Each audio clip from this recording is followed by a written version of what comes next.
ఓం నమ శివాయ శ్రీమాత్రే నమః. మిత్రులకి శ్రేయోభిలాషులకి అలాగే నన్ను ఇంతగా ఆదరిస్తున్న యూట్యూబ్ ప్రేక్షకులందరికీ కూడా పేరు పేరు ధన్యవాదాలు. మిత్రులరా, మీ అందరికీ కూడా ఆ పరాదేవత ఎల్లవెల్లలా మీతో ఉండి మీ మనోవాంఛ నెరవేర్చాలని మనస్ఫూర్తిగా కోరుకుంటున్నాను.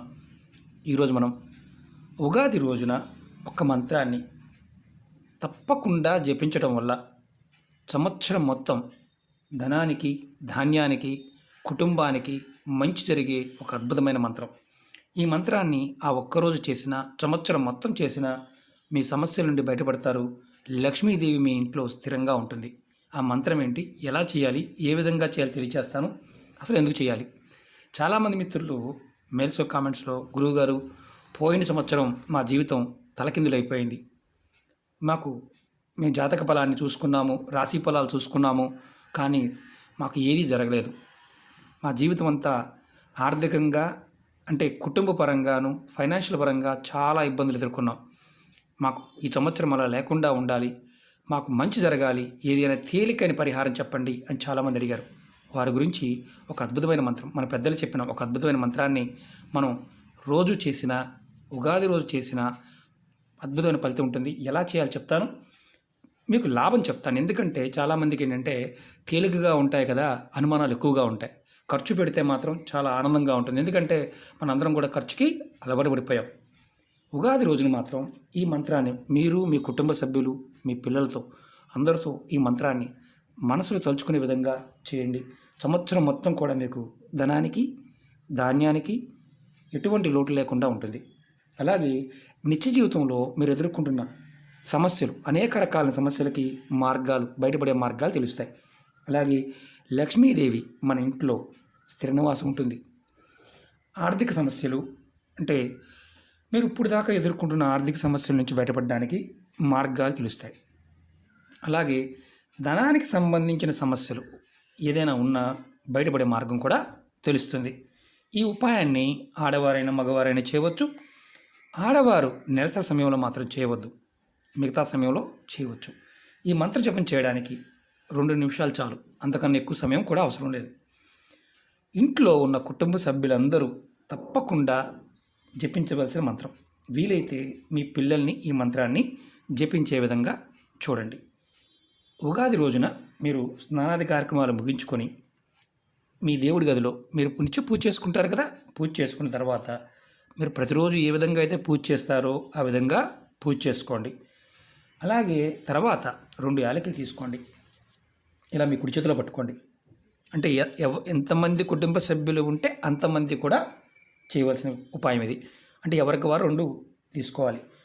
ఈ మంత్రాన్ని 2 నిమిషాల సేపు తలుచుకోండి. మంత్రజపం అయిపోయిన తర్వాత చేతిలో ఉన్న 2 యాలకుల్ని కొంచెం కర్పూరం వేసి వెలిగించాలి. అలాగే ఈ ఉపాయాన్ని మీరు ఉదయం చేయవచ్చు, మధ్యాహ్న సమయంలో అభిజిత్ నక్షత్ర సమయం ఉంటుంది ప్రతిరోజు కూడా. అంటే 11:45 నుంచి 12:15 వరకు, అంటే 12-19 వరకు అలా ఉంటుంది. మీ క్యాలెండర్లో చూసుకోవచ్చు. అభిజిత్ నక్షత్ర ముహూర్తం అంటాం, ఆ సమయంలో అయినా చాలా అద్భుతంగా పనిచేస్తుంది. అలాగే సాయంత్రం కూడా చేయవచ్చు, అంటే సాయంత్రం 6 తర్వాత కూడా చేయవచ్చు. ప్రతి ఒక్కరూ తప్పకుండా చేయవలసిన ఉపాయం. ప్రతిరోజు కూడా ఈ మంత్రాన్ని మీరు మనసులో తలుచుకోవచ్చు. అమ్మవారి మంత్రం మీకు అద్భుతమైన ఫలితాన్ని ఇస్తుంది. ఈ మంత్రం చూడండి, ఓం సర్వమంగళాయ నమః. ఈ మంత్రాన్ని ఓం సర్వమంగళాయ నమః, ఓం సర్వమంగళాయ నమః అని ఈ మంత్రాన్ని, అందుకే మీకు రాసి చూపిస్తున్నాను, ఓం సర్వమంగళాయ నమః. ఈ మంత్రాన్ని మీరు 2 నిమిషాల సేపు తలుచుకోండి.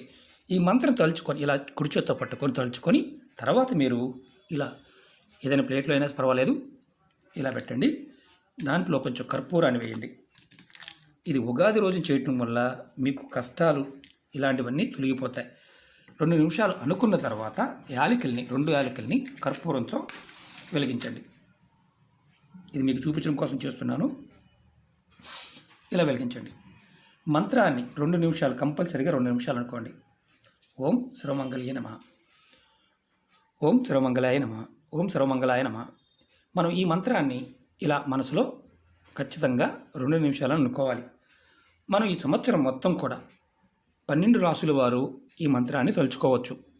అలాగే మరి ఈ సంవత్సరం ఎలా ఉంది గురువుగారు, మా జాతకం ఎలా ఉంది, మా రాశి ఇది అని చాలామంది అడుగుతూ ఉన్నారు. నేను ఒకటే చెప్తున్నాను, గడిచిన సంవత్సరం కంటే మెరుగ్గా ఉండే అవకాశం జూలై తర్వాత ఉంది, అంతేగాని ముందు మాత్రం లేదు. కానీ ఈ సంవత్సరం ప్రతి వ్యక్తి కూడా, అందరూ కూడా ప్రతి మంగళవారము శనివారము ఆంజనేయ స్వామిని ఆరాధించడం అలవాటు చేసుకోండి. వీలు చూసుకొని స్వామివారికి తమలపాకు పూజ, సింధూరాన్ని సమర్పించండి. అలాగే అమ్మవారి నామాన్ని స్మరించండి. అంటే ఈ సంవత్సరం కూడా మనకి ఆర్థికంగాను, మానసికంగాను, శారీరకంగా కూడా ఇబ్బందులు ఉన్నాయి. ఎందుకంటే రోగాలు రావడానికి అవకాశం ఉంది. అలాగే ఎక్కువగా అంటే ప్రాకృతికమైన విపత్తులు జరగడానికి అవకాశం ఉంది.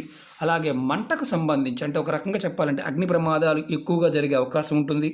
అలాగే మీకు ఆర్థికంగా ఏదైతే గొప్పగా ఊహించుకుంటారో అంత గొప్పగా మాత్రం ఏమీ ఉండదు. ఉన్న వాస్తవం చెప్పుకోవాలి. మనం నిత్యం కనుక ఆంజనేయ స్వామిని అంటే హనుమాన్ చాలీసాని, ఆంజనేయ స్వామిని ఆరాధించడం వల్ల, అలాగే అమ్మవారిని ఆరాధించడం వల్ల ఖచ్చితంగా వారి జీవితాల్లో అద్భుతమైన మార్పుల్ని చూడగలుగుతారు. ఎందుకంటే ఈ సంవత్సరం కూడా ఇబ్బందికరంగానే ఉంది. కాబట్టి ప్రతిరోజు కూడా ఈ మంత్రాన్ని మీరు ప్రయత్నపూర్వకంగా చేయండి. అలాగే మీరు ప్రతిరోజు యాలకుని పట్టుకొని చేయాల్సిన అవసరం లేదు. నెలకొకసారి చేసిన సరిపోతుంది. ఓపిక ఉన్నవారు ప్రతిరోజు చేయవచ్చు. కానీ ఉగాది రోజున మాత్రం కుటుంబ సభ్యులందరూ కూడా వారు అంటే చేతిలో 2 యాలకులు పట్టుకొని ఈ మంత్రాన్ని జపం చేసి మీరు వెలిగించడం వల్ల మీ పూజా మందిరంలో వెలిగించవచ్చు, ఎక్కడైనా వెలిగించవచ్చు, ఇబ్బంది లేదు. చేయటం వల్ల ఖచ్చితంగా అద్భుతమైన మార్పు ఉంటుంది. తప్పకుండా కుటుంబ సభ్యులందరితో చేయించడానికి ప్రయత్నించండి ఈ ఉగాది రోజు మాత్రం. అలాగే ఈ సంవత్సరం మొత్తం కూడా ఇలా చేయటం వల్ల అమ్మవారి యొక్క అనుగ్రహం మన మీద ఉంటుంది. ధనానికి ధాన్యానికి లోటు అనేది ఉండదు. మీరు ప్రతి ఒక్కరూ కూడా గుర్తుంచుకోవాల్సింది ఏంటంటే సమస్యలు ఉన్నాయి అనుకునేవారే కాదు, అందరూ కూడా ఈ రాబోయే సంవత్సరం మనకు అనుకూలంగా ఉంటుందని పాజిటివ్గా థింక్ చేయండి. మంత్రాన్ని జపం చేయండి, ఆంజనేయ స్వామిని పట్టుకోండి, హనుమాన్ చాలీసా చదవండి, స్వామివారి గుడికి వెళ్ళండి, ఆంజనేయ స్వామి టెంపుల్కి వెళ్ళండి, ఆకు పూజ చేయించుకోండి, సింధూరంతో పూజ చేయించుకోండి. అంటే మీరు సింధూరాన్ని సమర్పించండి. మంగళవారం శనివారం కంపల్సరీగా ఏదో వారంలో ఒక్కసారి అయినా సరే స్వామివారి దర్శనానికి వెళ్ళండి. మార్పు వచ్చి తీరుతుంది. మరి రోజు ఇలా చేయవచ్చా? ఇది మనం ఇలా యాలకులు చేయవచ్చా? రోజు కూడా మీ ఓపికను బట్టి చేయవచ్చు. ఎందుకంటే యాలకులు చాలా ఖరీదుగా ఉంటాయి కాబట్టి. ఈ మంత్రాన్ని మీరు నిత్యం కూడా స్మరణ చేయవచ్చు. కాబట్టి ప్రయత్నపూర్వకంగా చేయండి. చాలామందికి అనుమానాలు ఉంటాయి. ఏంటంటే గురువుగారు మాకు ఇది ఉందండి, అది ఉందండి, మేము అలా చేయవచ్చా చేయకూడదా అని. మీరు ఒకటి గుర్తుంచుకోండి, నెలసరి ఉన్నప్పుడు మాత్రం చేయకూడదు. మిగతా సమయంలో మీరు మనసులో ఈ మంత్రాన్ని మననం చేయవచ్చు. ఎందుకంటే ఈ సంవత్సరం మనకి ధనానికి ధాన్యానికి సమస్యలు, ఆర్థిక సమస్య నుంచి బయటపడడానికి అద్భుతంగా ఈ మంత్రం మనకు ఉపయోగపడుతుంది. కాబట్టి ప్రయత్నపూర్వకంగా చేయండి. అలాగే మీకు ఈ వీడియో నచ్చినట్లయితే లైక్ చేయండి, నా ఛానల్ని సబ్స్క్రైబ్ చేసుకోండి, పక్కనే ఉన్న గంట సింబల్ని యాక్టివేట్ చేసుకోండి, 10 మంది మిత్రులకి షేర్ చేయండి. ఓం నమః శివాయ, శ్రీమాత్రే నమః.